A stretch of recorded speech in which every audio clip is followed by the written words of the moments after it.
오늘 우리에게 주신 하나님의 말씀은 어제 이어서 마태복음 2장 13절부터 23절까지, 마태복음 2장 13절부터 끝절까지 교독하고 마지막 절은 합독합니다. 그들이 떠난 후에 주의 사자가 요셉에게 현몽하여 이르되 헤롯이 아기를 찾아 죽이려 하니 일어나 아기와 그의 어머니를 데리고 애굽으로 피하여 내가 내게 이르기까지 거기 있으라 하시니, 요셉이 일어나서 밤에 아기와 그의 어머니를 데리고 애굽으로 떠나가 헤롯이 죽기까지 거기 있었으니, 이는 주께서 선지자를 통하여 말씀하신 바 애굽으로부터 내 아들을 불렀다 함을 이루려 하심이라.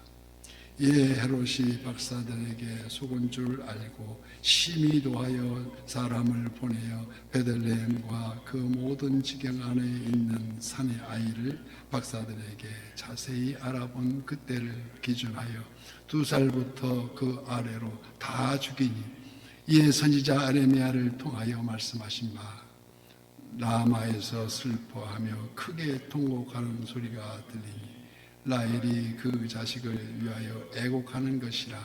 그가 자식이 없으므로 위로받기를 거절을 하였도다 함이 이루어지느니라. 헤롯이 죽은 후에 주의 사자가 애굽에서 요셉에게 현몽하여 이르되 일어나 아기와 그의 어머니를 데리고 이스라엘 땅으로 가라. 아기의 목숨을 찾던 자들이 죽었느니라 하시니, 요셉이 일어나 아기와 그의 어머니를 데리고 이스라엘 땅으로 들어가니라. 그러나 아칼부르가 그의 아버지 헤롯을 이어 유대의 임금됨을 듣고 거기로 가기를 무서워하더니 꿈에 지하심을 받아 열리길 방해방으로 떠나가, 다 함께요. 나사렛이란 동네에 가서 사니, 이는 선지자로 하신 말씀에 나사렛 사람이라 칭하리라 하심을 이루려 함이라. 아멘. 오늘도 실시간 선한 율세의 기도의 향연 속에 새벽을 깨우는 우리 성도님들, 우리 세오와 샬롬, 지키시는 하나님의 평강과 풍성한 은혜를 오늘도 축복합니다. 예수님이 베들레헴에서 탄생하셨을 때에 동방박사들이 별을 따라 찾아온 이 동방박사들에 의해서 유대인의 왕의 탄생을 전해들은 그 유명한 헤롯 왕은 자기 정적임을 간주하여서 아기 예수를 죽이려고 혈안이 되어 있습니다.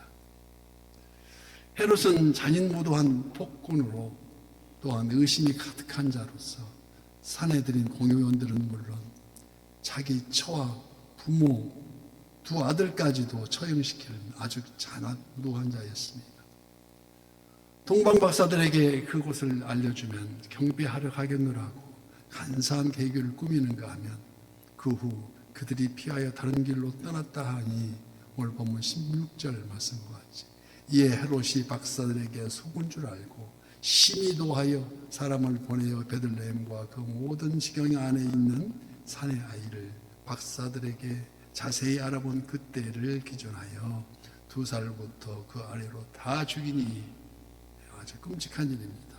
이 단편적인 사건을 통해서도 정권에 대한 야욕이란 얼마나 매정한 것임을 보여주고 있습니다.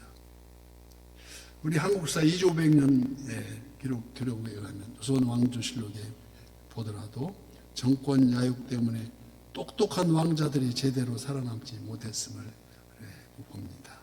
기록에 의하면. 그래서 구한말 정치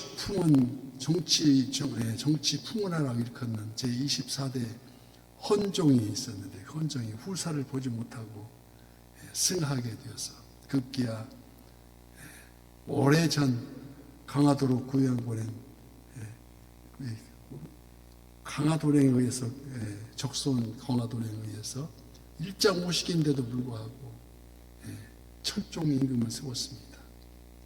그 세도 정치 정권 야욕으로 결국 때를 놓치고 이 나라가 일제치하에 망국의 서름을 겪고, 예를 들어서 종신제나 독도 등 지금도 이 끊임없이 가시지 않는 해결하지 못한 일들이 많습니다.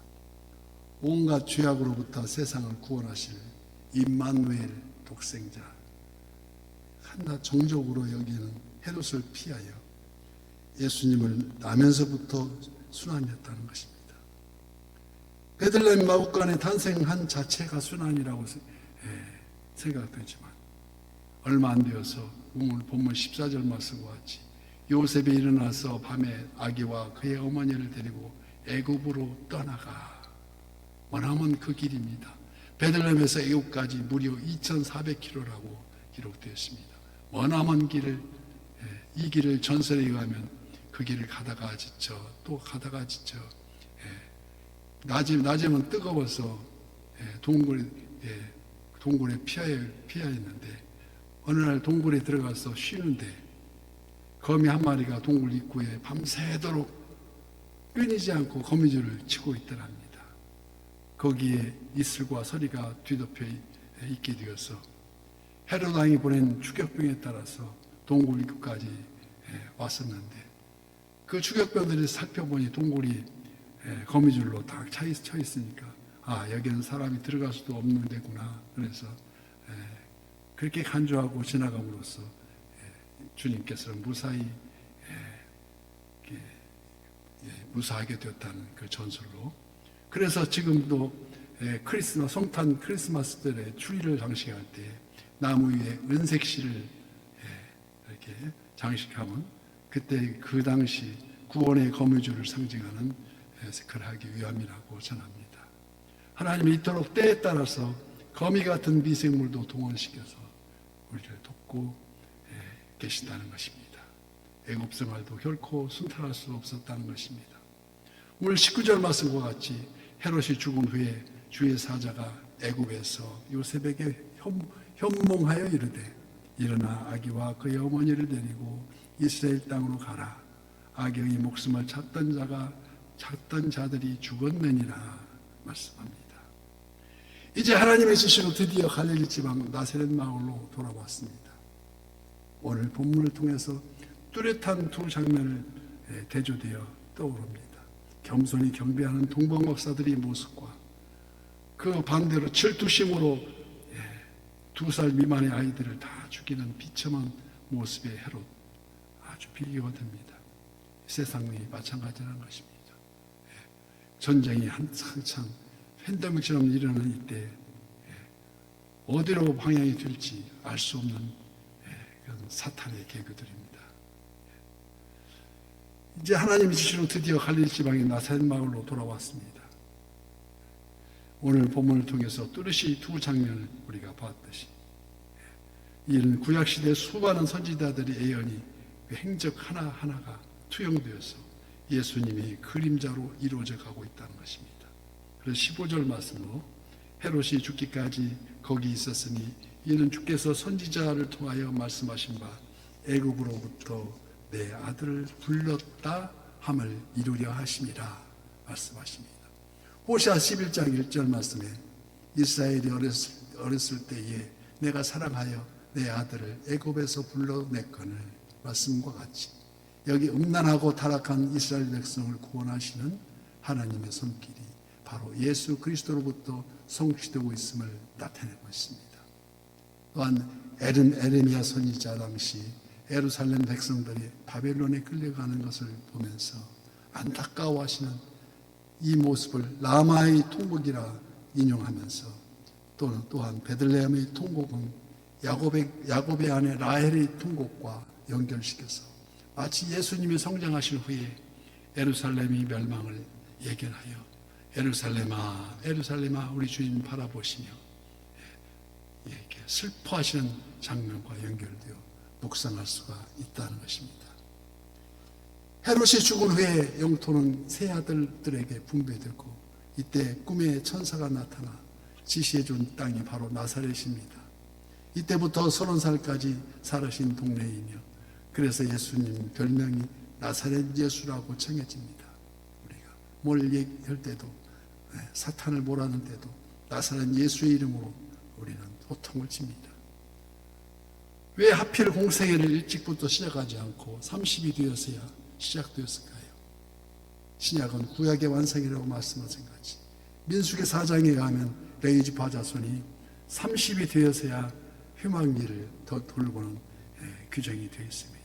그래서 오늘날도 목회자 간수시킬 때 각 교단 헌법에는 다 30세가 이르렀어야 목사야 안수받을 수 있는 자격을 줍니다. 그래서 여기 나사렛에서 30년 동안 머무심에 주목해야 합니다. 나사렛은 결코 화려한 도시가 아니었으나 갈릴리 남쪽 분지에 위치하여서 서쪽으로는 지중해에 접하고 동으로는 로마 제국으로 통하는 길이 바로 연결되어 있습니다. 도시는 아니지만 중요 길목에서 성육신의 본본으로 조용히 공생애를 준비하셨던 우리 주님, 이 사실을 이사야 11장 1절에 이렇게 말씀하고 있습니다.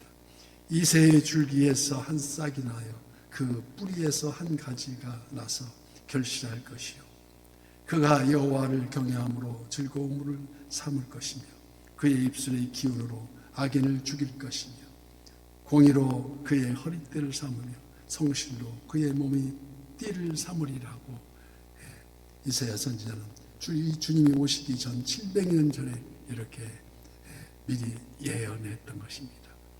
이것이 한 싹으로 비유한 예수 그리스도가 나사렛 동네에서 살아났던 모습입니다. 그림자들입니다.